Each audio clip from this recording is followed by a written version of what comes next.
so many scenes in this show. I was like, I had no idea how it's going to end. And like, yeah, when she just picks, it's called AJ, right? When she just picks it up and you're like, she's not going to eat it. She's not going to eat it. And then she's like, what? It's like, oh.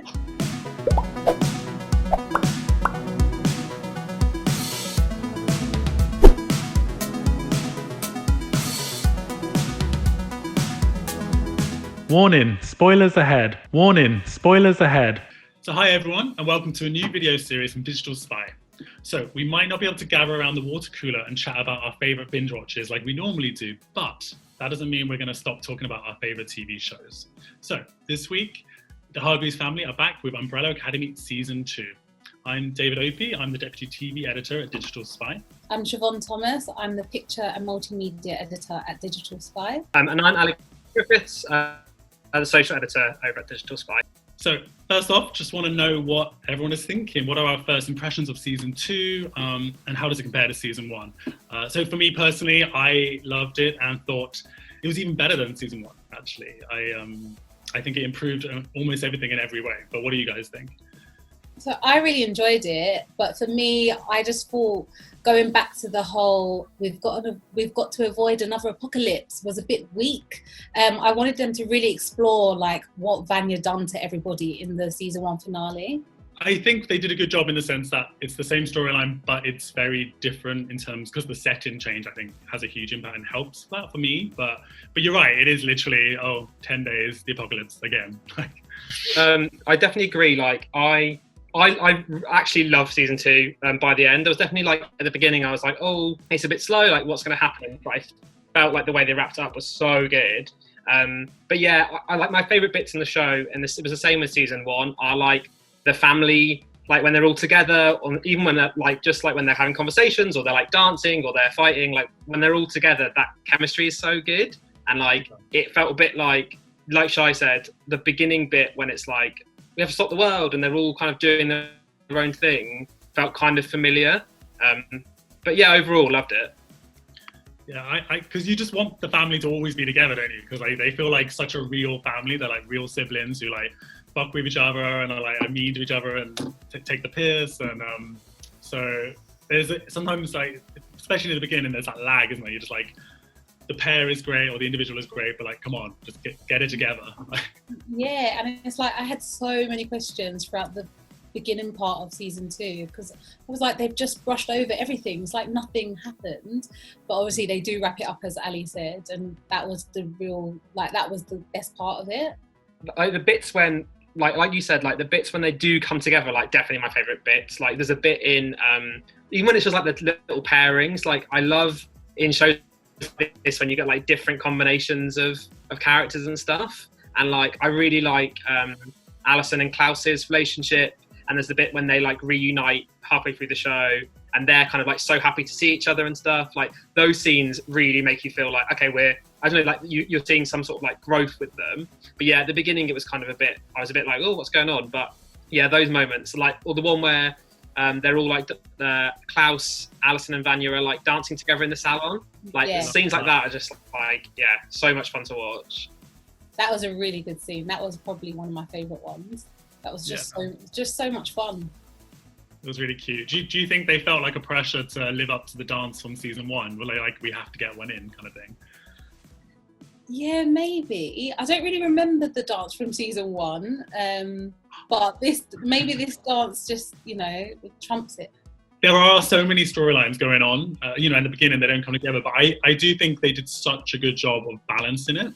Like even when it verges on losing a bit of pace, you're a bit like, oh, come on now. But it's still like there's so much happening, and everyone has a very personal arc, and it all ties in really well to this massive overarching storyline, which I think is really rare to see on TV, like handled that well. I just want to point out that I was disappointed in Allison. She completely forgot about Claire the entire time. And I was like, honestly, you've got this brand new life with a new husband. Great, I'm happy for you. And you're fighting for a cause, which is brilliant. But what about your daughter in 2019? That was like that, especially because in Season 1, such a big bit of like what she's doing is like, I've got to look after Claire, and then yeah, you literally hear Claire's name. It was almost funny, like there's a bit, once, and then at the very end, Alison's like, shall I go check on Claire? And they're like, nah, it's fine. It's like, what? Let's get a drink. Yeah. I think that was an in-joke on their part, Yeah, right? definitely. Can we please talk about the because like I said, we said like, oh, the opening's a bit like random because of like Shai said, it's like, oh, it's the apocalypse again and it's kind of Vanya again. But that first episode is so good. Like the end bit with 5 when he's like running on the battlefield and they all like appear with all their with all their different superpowers and they've all like leveled up. Oh, it's so good. So superhero-esque. Yeah, very Marvel. Yeah, dropping in, you know, all those hints. Yeah, definitely. It's the kind of thing I wanted to see on the big screen almost, you know, like it really was up there. Like, the TV wasn't enough for it. Yeah, needed 3D glasses for that. It was just cool to see. Like one of the things I love about like when you watch like superhero shows, especially like these ones where it's like a team, is like seeing everyone like use their powers in like different ways. And so like when you see like in that scene when Klaus like brings up all the dead soldiers to like fight with him, or Allison's like, I heard a rumor that I made your heads explode. It's just like, it's so out there compared to what we saw them do in the first season. Like, it was, definitely really, really cool. Like I love season 1, and I get obviously the family and the trauma is the most important aspect, but like the geek comic book in me just wanted a little bit more. I wanted one big epic fight that we don't really get, and then they deliver it like instantly within the first 5 minutes. So and then they all die. Yeah, they die a lot in this show, don't they? It was so well done. I really like that they made it look like it's one shot as well. Like it's very epic and like it cuts between them all. I interviewed David, who plays Diego, and he said something really funny. He said he read in the script about the jump. You know, he does that crazy flip with all the bullets, and he went up to Steve Blackman, the showrunner. He was like, I'm going to do the jump. I want to do the jump. I'm going to train. I'm going to do the jump. And he was like, David, we have CGI. It's fine. And then he's like, oh, yeah, I guess you're right. Fine. But, that's a very Diego move, to be honest. Yeah. To be like, I want to do the stunts myself. Speaking of Diego, Lila. Oh yeah. Did you? So like, I guess my thing with Lila is like, did you guys see that like her twist coming, or like were you suspicious at all at first? But she was too good to be true, right? And there was something a bit off with her. It's like, who is she? We don't really know who she is. And she was British, which was very random in America. And then I only started to realise her true powers when she was fighting with Number 5. Yeah. Because there was things that she was doing that she wasn't able to do before that we didn't see. And if you watch carefully, when she's fighting with Diego, fighting people with Diego, she actually mimics his powers, and that's why she's like so good. Yeah, she's all like flip, because like that's the bit in when they escape the mental home. Like there is a bit when like Diego's like, where did you learn like to fight that well? And you're right, like in that scene, she's like flipping and doing all the stuff that he like knows how to do. Yeah, it's really cool. She's got such a cool like because it was only when 5 was like, you're suspicious, like who are you? You come out of nowhere, like this is weird. That I was like, oh yeah, it is a bit weird that like where has she come from? And just so it's everyone's business. Yeah. And not fussed by it. That was the big thing as well. Like looking back on it, when she's in the guy who's like the dentist's son, I can't remember that character's name, in his house, she's so just like chill with everything that's going on. Whereas I would be like literally running around screaming, like everyone's teleporting. Like, why are you not more freaked out by this situation? But it's smart though, because of how Diego met her, there is that assumption that maybe she just is used to like unusual things, you know, like so there is that. But I didn't know obviously the twist, but like I was suspecting stuff because in my head I've always, for the whole of season 2, I've been thinking there's so many other children who are born with powers and we never saw it in season 1. So I was like, if it's going to be anyone, it's going to be one of the new characters. And then I thought maybe there's something with her. And like you said, Shai, with the Number 5's fight. But yeah, I was still gobsmacked in the final fight. When I had no clue that was going to happen. That was amazing. Because there's a bit in season 1, isn't there? Or like, is it the end of season 1 where they mention like that there's other kids? And like, I only remember that because it's like July 2nd, 1989, which is the day that Brie Larson was born. So like on Brie Larson's birthday last year, everyone was like, oh, Captain Marvel's like number 8. But I was like, waiting to see like whether we were going to get more kids and stuff, which maybe he might have done that. Maybe that's who the what they call the Sparrow Academy are. Yeah. Yeah. Can we talk about Ben's last scene and him taking over Klaus's body just before we get onto the final? Robert Sheehan, who plays him, was amazing as that. Like when he was getting pulled around and yeah, that was really cool. And just how different, you know, Klaus is to Ben in Klaus's body, and the moment when Klaus is trying to rip him out and, you know, literally vomits him out. Yeah, it was so like I'm so glad we got like loads of Ben this season, because like definitely in season 1 you get like a little bit of him here and there and you're like, oh, he's got cool powers, but like who was he? Whereas I'm so glad we had like a whole season, like he was such a main character in this season of the show. Well, he saved Vanya. He was, you know, if it wasn't for Ben, we wouldn't be all over. Apocalypse. Yeah, he's so great. And yeah, you're right. All the Robert Sheehan stuff when he's like the way Klaus like moves, and like even I love the bit that made me laugh so much was like so the bit when Ben is like possessing Klaus for the first time, and he's like, I want to go on a date with that the woman that's in your cult, which is like great that Klaus has a cult. And then she's like, oh, like, do you want to sleep together? And Ben's like, oh my god, yeah, that'd be amazing. Like, I'm a virgin. She's like, no, we had like a crazy threesome last week. What are you talking about? Like, it's just so funny the way they those two characters are so different. Made me laugh so much. I also loved Klaus and his cult when he was using lyrics to like manipulate and sound like TLC waterfalls. I was like, yeah. And poor Ben tried to give them a bit of words of wisdom when he left, and just came out with "I will survive." Right? I think that was the lyric. Yeah. Genius. And then the final scene with Vanya when he saved her in the FBI headquarters. And just, you know, that was really emotional. It was just, you know, he's actually letting go of everything now, and no more Ben. No. Well, I was like really sad because I felt like by the end we really got like some really good Ben moments, and then like obviously he disappears, and it was a good resolution, but I was like, oh, it's a shame we're not going to get more of that character. And then obviously we'll talk about it in a bit, but that him being at the end was like a really good twist, because I was like, yeah, we have more of this character. You spoke a bit at the beginning, Shai, about like, oh, it's like kind of the end of the world again. And I liked how at first it was like you really didn't know, like talking about like Ben saving Vanya, like I really didn't know who was going to be the one that caused it, because when they're like, oh, we looked into the future and it was Vanya who explodes, or like it was just such an interesting, like I felt like halfway through the season it just kept me guessing the whole way about like what actually was going to happen. And Diego's obsession of trying to say JFK and his dad killing him, and it wasn't his dad, there was a decoy. And so good. His dad was so savage to him, you know, in that reunion table scene. I love that. God. You know, like that bit in the trailer when Allison makes him punch himself. Yeah. It was so great because season 1 is so much about the trauma and like basically the abuse they all suffered as kids, really, from Reginald. So his dad stabbed him as well. Pardon, sorry? His dad stabbed him as well. Yeah. Oh, it's so grim. As if you're not gonna have enough issues already, like daddy issues. Honestly.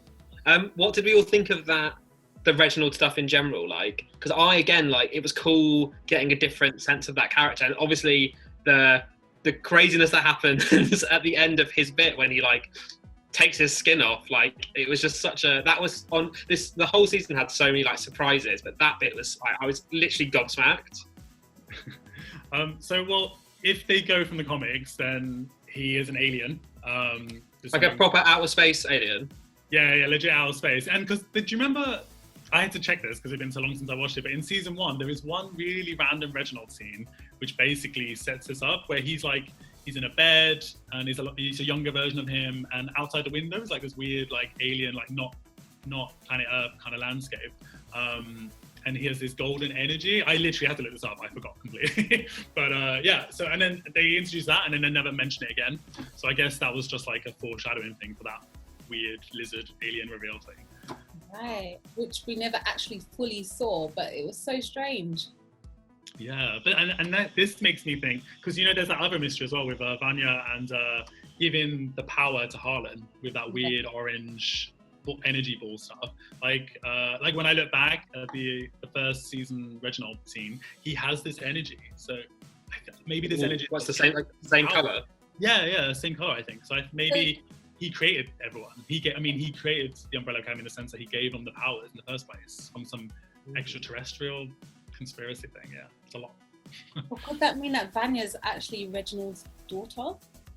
Ooh, yeah, because she's the only one that has that. Like, Yeah. I guess Five's. I'm trying to think now about like the way all the powers look, and I guess like Five's teleporting stuff does kind of have the same shimmery blue vibe that Vanya's like Soundwave stuff does. But yeah, she's definitely like not the most powerful. There's something going on with her, right? The fact that she keeps being the kind of risky one. She's so much more powerful, it seems. And yeah, the fact that she can give her powers to someone else.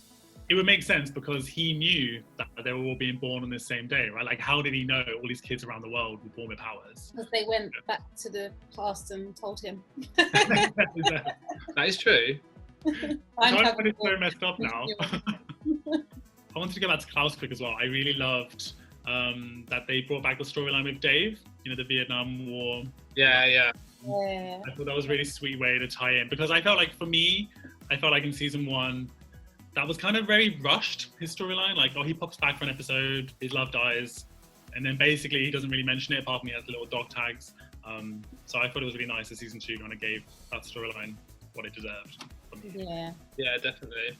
It was I thought it was interesting. Like, I think like the way they handle that stuff is really good. I think the way they handle like sexuality in the show is just like very like, it's just really progressive. Like, there's very few like labels in terms of when people are like in conversation, but occasionally they'll talk, but they still talk about like the challenges of like being queer or being bisexual or being gay. Like, they know when to talk about it and when to kind of like let the characters speak for themselves, which I thought was really cool.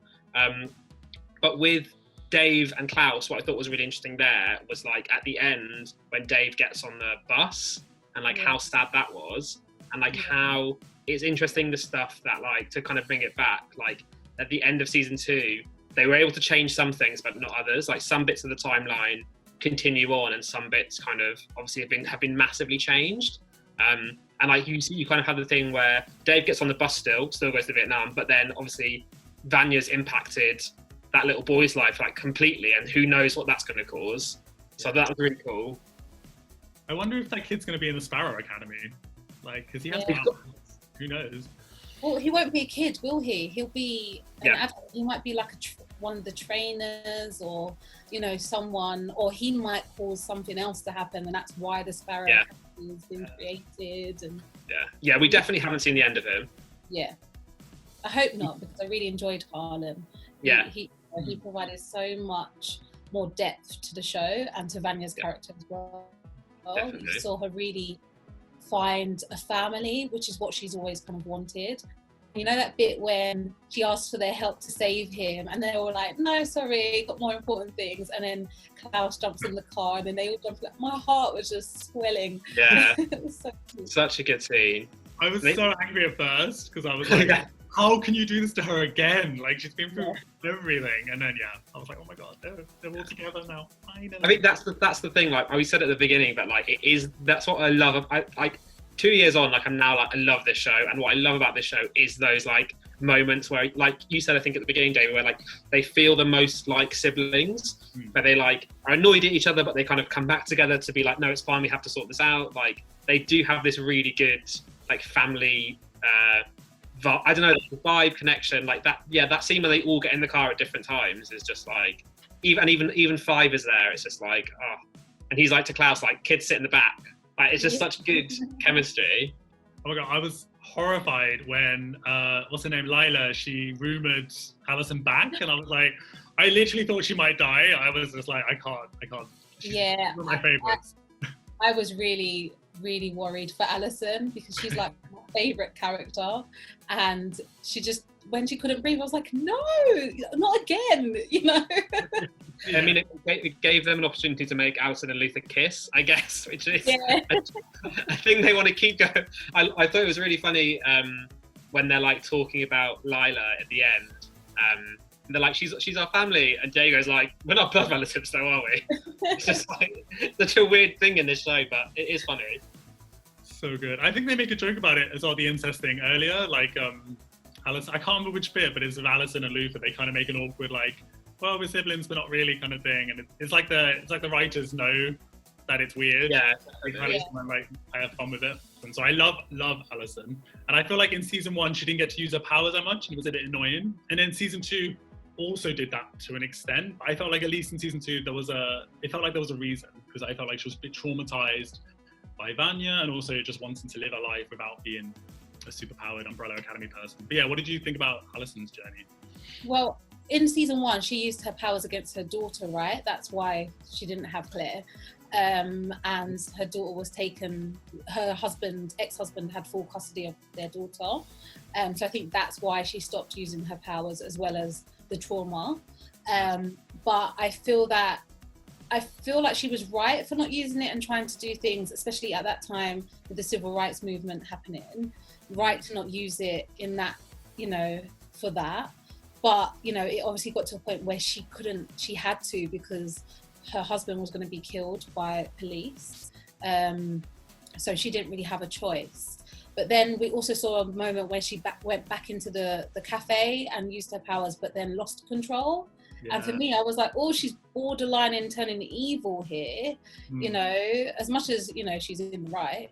But there was a bit where Allison's always had control, and I think her losing control is what she's afraid of.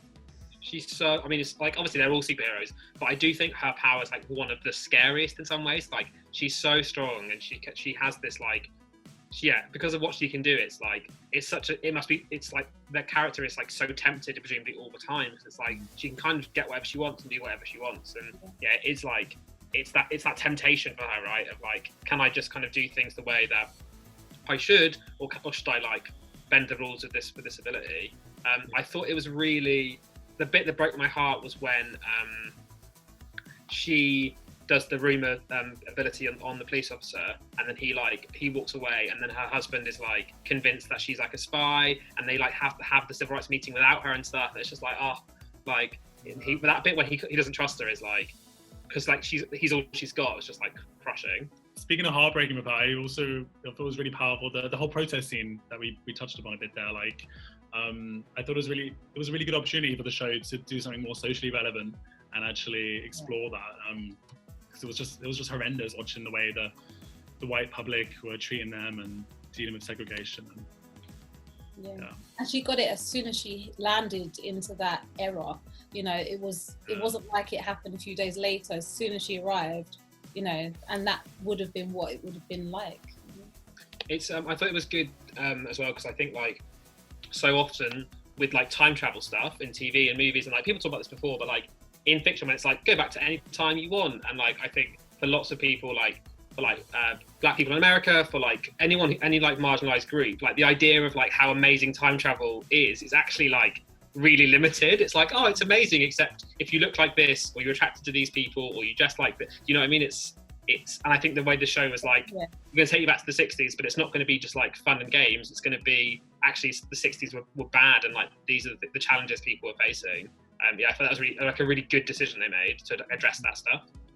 Especially with the 60s, because I feel like it's so glamorized in cinema and TV, and just our own perception, I suppose. Everyone's always like, that's swing in the 60s, it's love. But there was like so much more to that. So yeah, I really appreciate that the show can be fun and weird, but it can also tackle harder topics like trauma and segregation and discrimination. The last fight scene for me was really, really scary, because obviously the handler brought an army with her, and I was like, there's no way that Diego, Luther and co are going to be able to fight them. Like, so they knew that, so they just ran for their lives. But then out comes Vanya, and just sound waves them all to death. You can fly. When she flies, it's like, this is just so cool. She's basically like Storm, like she's so cool. Yeah. And then just sound waves everyone to death, and that for me, that was incredible. Yeah, that whole setup, like, because it's such a good, again, like the season was so like good at like not like giving you what you think is going to happen, and so like that scene when then the handler brings through like that all of the people from the commission, and it was really cool because some of them had like the like the hats on like Hazel and Char, and like that was really cool. It's just like that was a really, really good scene. And then yeah, to have it like that, there's a beat where you're like, they're all screwed. Like, how are they gonna? Like, what would they possibly do? Especially because yeah, it was like, no offense, but it's like Diego and Luther. You're like, these guys aren't really gonna be able to deal with this situation. Yeah, so smart. And then the Lila reveal, it was so cool because it's like you have the surprise of the army appearing, then Vanya comes out and she's badass, and then they're still there and they're all like, how have they survived? And then yeah, Lila has that amazing like scene where she like blasts everyone. There's more twists in the finale than there is in most whole shows. It's just insane. Like, and I think that's such a gift of storytelling. It's such a rare thing to be able to achieve, is just to keep you on your toes that many times without it seeming ridiculous. Like every twist, I was like, that's amazing. Yeah, I didn't see that. I'm with you. And then I was scared for Harlan, because then obviously the handler, while Lila was fighting everyone, the handler went in to try and get Harlan, and I was afraid that she's going to be able to take him because, you know, his power, he essentially is Vanya. Yeah. And she obviously wants someone that powerful, and we don't know what actually happened with him, because yes, we saw Vanya calm him down and, you know, take back her powers, and we know he's still got them, but she might have got to him in some way. Yeah, because there's definitely a beat where you see like her approach, because that's what I thought. You see her approach Harlan, and she's like sat on the thing, she's talking to him, and the next time we see her, it's like in the barn, and it's like, what happened in that window when she was talking to him? She's such a good character. I'd be surprised if like we don't get her in season 3 in some way, or it's like flashbacks, or because like the fact that she. Yeah, exactly. Yeah, I mean, yeah. Oh my god, we need to talk about the fish at some point. The other thing that I really wanted to talk about in the last episode was how sick everyone's costumes were. Like, I feel like I missed a beat in episode 9 where they got changed, because when they're all at the farm, like Allison has this cool cape, Klaus is in this like long coat, everyone's in all black everything. Like, it was so good. Like, they look like actual superheroes in that final battle. I'm not going to question it. I just loved it. I was like, I don't need to know how this happened. I just love it. It just needs to happen all the time. It's just happened, and that's all we need. Yeah.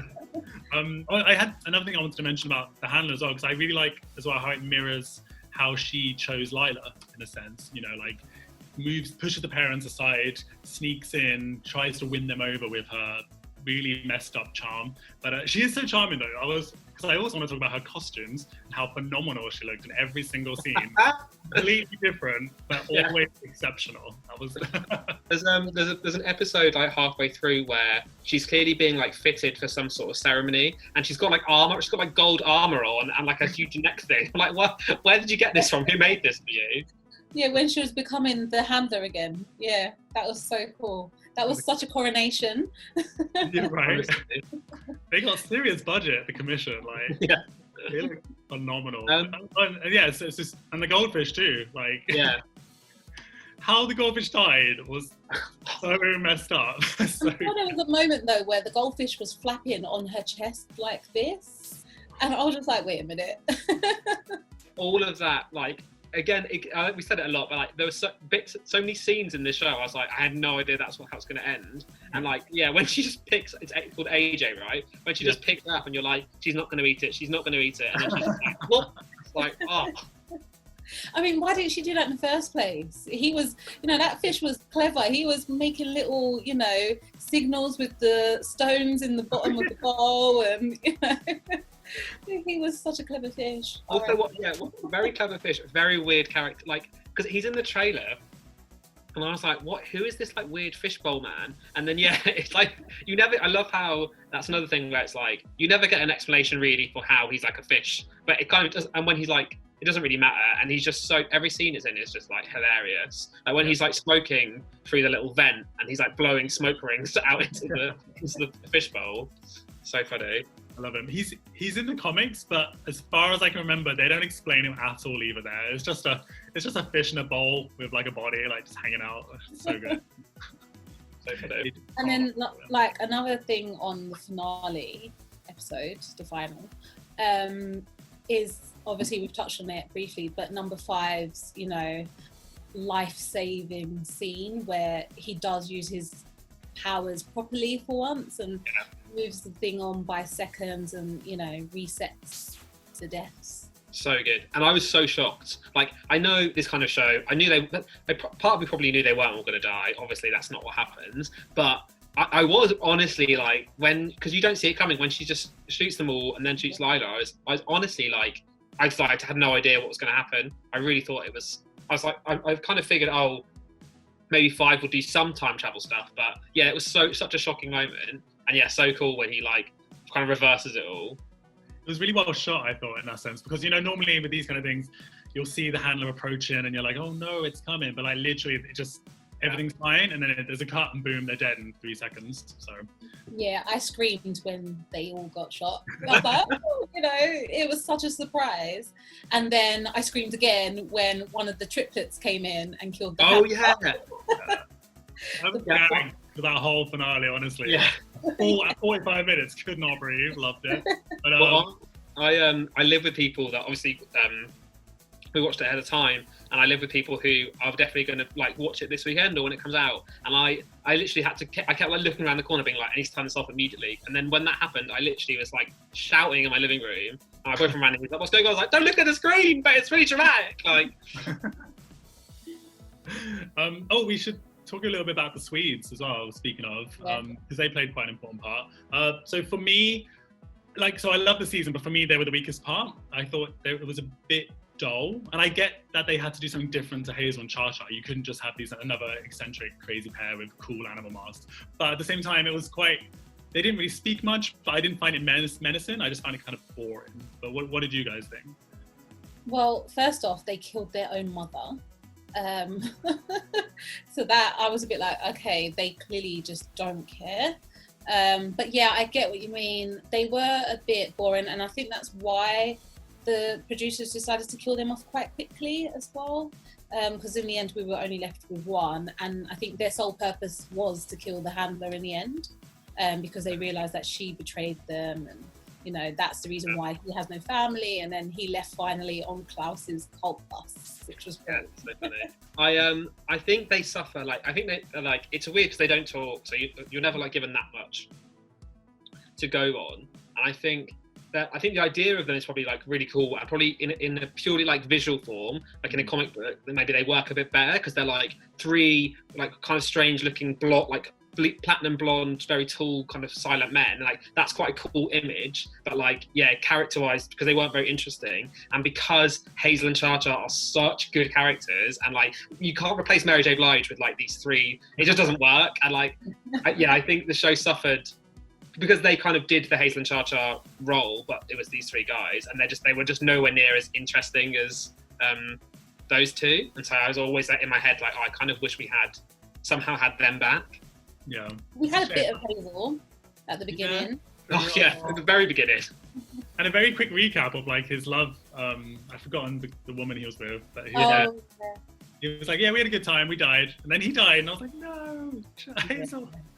But you know, you can't have everyone from season 1 come back. I mean, they already have so many characters. But like, I also feel a bit bad in a way, not bad, but criticizing the Swedes. They did lack personality, but considering how many new characters season 2 introduces and does a phenomenal job of balancing it all, I forgive this one little mishap. Yeah, because I think, like you said, Shai, because I think if you think about the other new characters that they bring in, like Harlan and Sissy, and then like Sissy's husband, like they do so many good self-contained little kind of like micro stories that all come together, and I really think that like Vanya, Harlan, Sissy stuff is so strong and turns in my mind, because I really like Vanya as like a superhero. She's really cool, but I kind of felt like in the first season she doesn't really have a lot until she's kind of just like pushed around a bit by the storyline, and then she obviously has the serial killer boyfriend, and you don't get to see her kind of be the hero. And so I think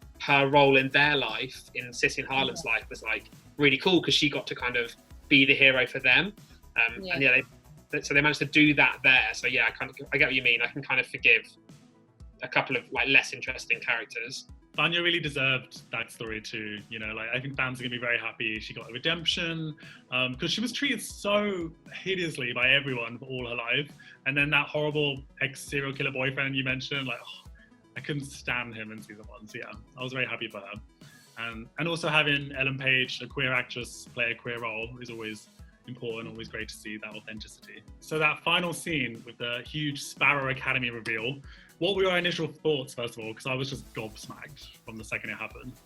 I was like, Ben's back, which I was so happy for, and his cool little moustache. How cool did Ben look in Sparrow Academy? Yeah, so funny. It was really interesting because also I was trying to look in the shadows, like, you know, you could see the figures above. I was like, is this alternate versions of the ones we have, or is it new characters, or is it a mix? Like, that's still super unclear. It's like a weird cube. Did everyone else see the weird cube? Yeah, Did like I imagine that?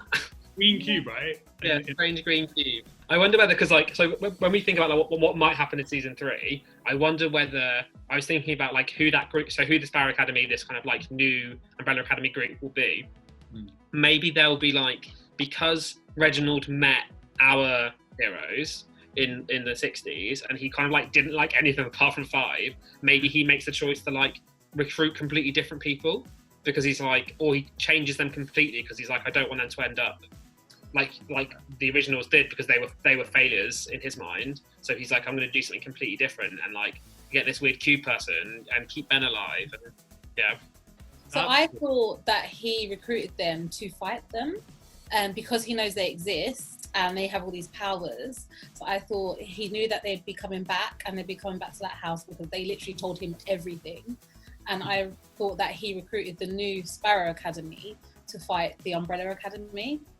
That's interesting. I mean, especially if he is the one who gave him powers in the first place. Because then he has, I can't remember how many there are, but there's like 30, 40 kids who are born, right? So I guess he has the pick of whoever he wants in that sense. So yeah, maybe he set up a rival team to mess them up. Yeah, cool. Because with the first 2 seasons are kind of based roughly on the first 2 like sets of comics, but then we're kind of now at the end, right? Like you said, there's a few issues of the latest like series of the comics, but it's kind of like up in the air about like what will happen in season 3. It's all kind of like to play for, which is really cool. Yeah, and I like the show already. It doesn't care about sticking with the comics, like it kind of does what it wants, which is good, because I think when something tries to stick too slavishly to the material, it can be a bit dull sometimes, or it just doesn't always fit the screen. But yeah, there's a cool thing in the comics I really want to see, something called Hotel Oblivion, where Reginald traps all the supervillains. They fought all over the years in this one hotel.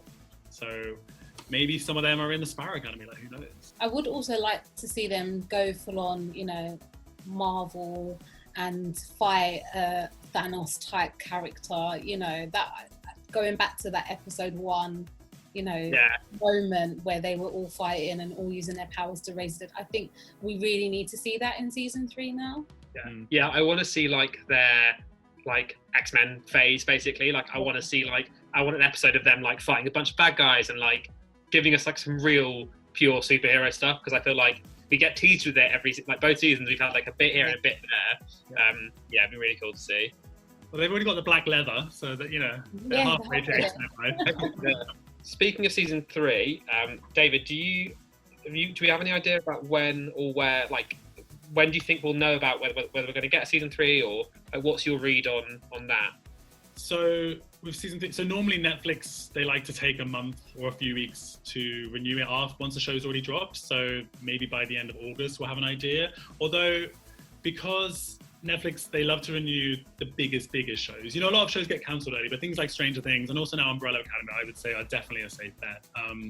Their data can be a bit, I don't want to say sketchy, but it's they're not very forthcoming with their stats and what's most popular, but they have mentioned more than once Umbrella Academy is in their top 10 most viewed originals of all time. So that strongly suggests season 3 is a dead cert, especially with that ending. Like, how can you not?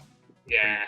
Like, I spoke to the showrunner Steve Blackman and it was funny because he kept saying if we get renewed, which I think was good, because it was like, you know, he's trying to be realistic, but I was like, come on, obviously it's going to get renewed. So it's more a question of when, I think, and not if.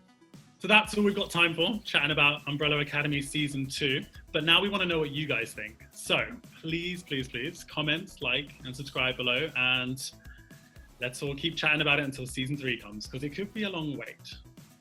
But hopefully not.